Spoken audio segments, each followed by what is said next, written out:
Assalamualaikum warahmatullahi wabarakatuh.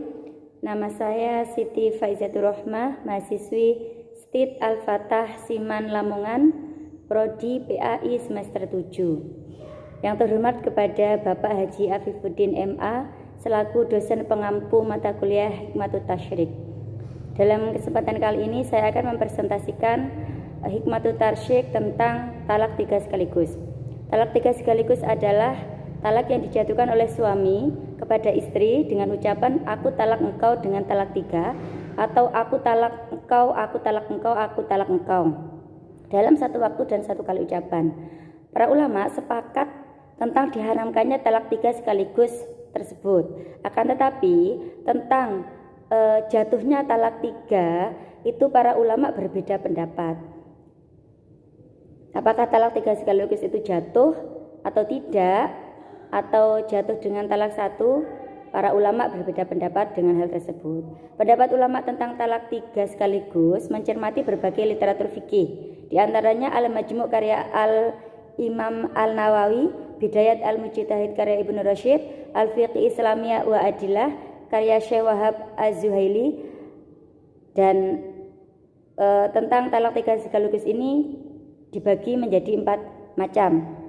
Yang pertama adalah pendapat ulama yang menghukumi bahwa talak 3 itu adalah jatuh talak 3. Pendapat ini diikuti oleh 4 mazhab, yaitu Syafi'i, Hambali, Maliki, Hanafi, Ibnu Hazm Al-Zahiri, Syiah Zaidiyah dalam pendapat yang masyhur.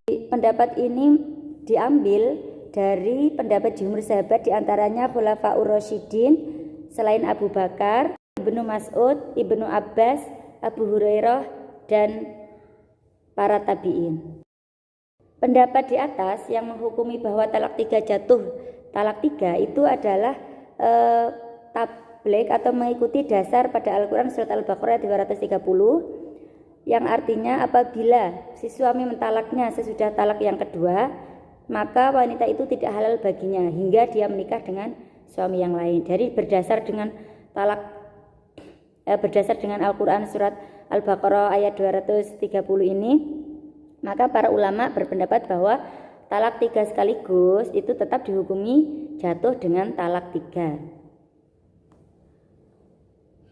Pendapat yang kedua adalah pendapat ulama yang menghukumi bahwa talak 3 sekaligus tersebut adalah jatuh talak 1.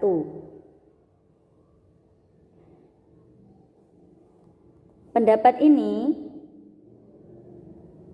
adalah pendapat hadis Ikrimah pendapat ini adalah berdasar dari hadis Ikrimah dari Abu Abbas radhiyallahu an bahwa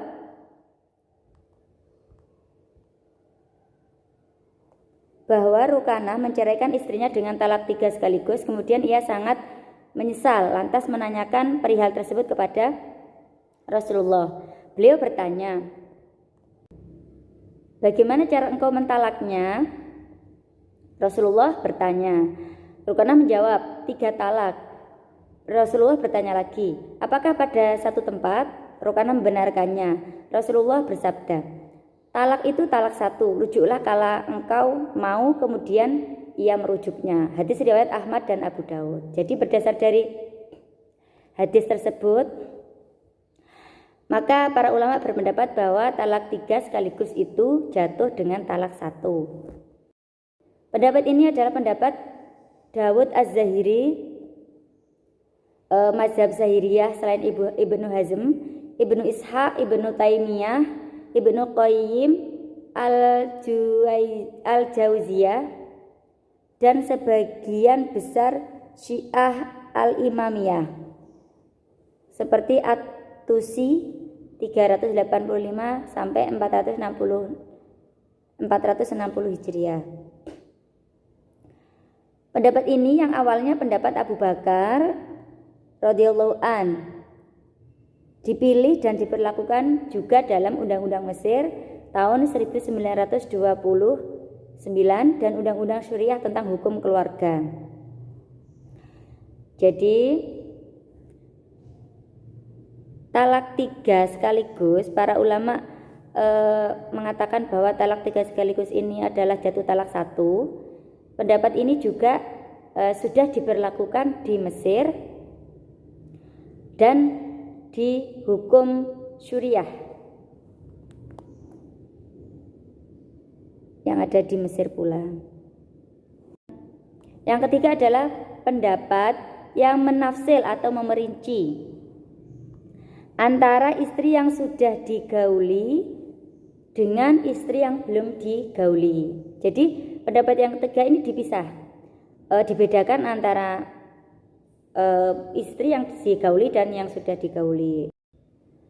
Jika istrinya tersebut sudah pernah digauli, maka ulama berpendapat itu jatuh talak 3. Akan tetapi jika istrinya belum pernah digauli, maka talaknya itu dihukumi jatuh talak 1. Itu pendapat untuk yang ketiga, ulama yang ketiga.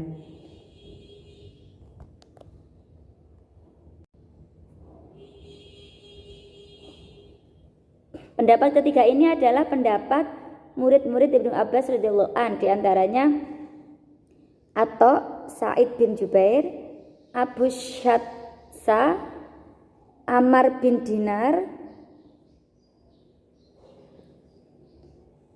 yang merupakan mazhab Ishaq bin Rohawiyah.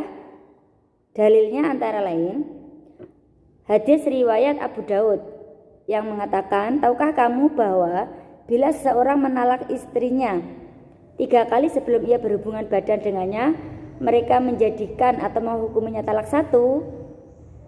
Lihat An-Nawawi kitab Al-Majmu', Jedah Maktabah Al-Irsyad tanpa tahun, juz 18 halaman 275.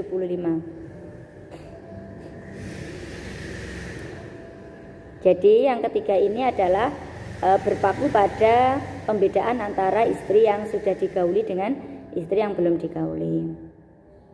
Kemudian pendapat yang keempat ini adalah pendapat yang menyatakan bahwa talak 3 sekaligus tidaklah jatuh talak sama sekali atau laisa bisyai, sebab merupakan bid'ah muharramah atau bid'ah yang diharamkan, tertolak dan batal sebab menyalahi prosedur Al-Quran dan As-Sunnah tentang talak. Ini pendapat Al-Hajjaj bin Athah, Muhammad bin Ishaq, dan Syiah Imamiyah dalam riwayat yang rojih atau unggul. Jadi pendapat yang ketiga itu adalah talak 3 sekaligus tidak jatuh sama sekali, karena talak 3 sekaligus ini adalah merupakan talak 3 yang diharamkan. Maka segala sesuatu yang diharamkan itu tidak jatuh hukumnya.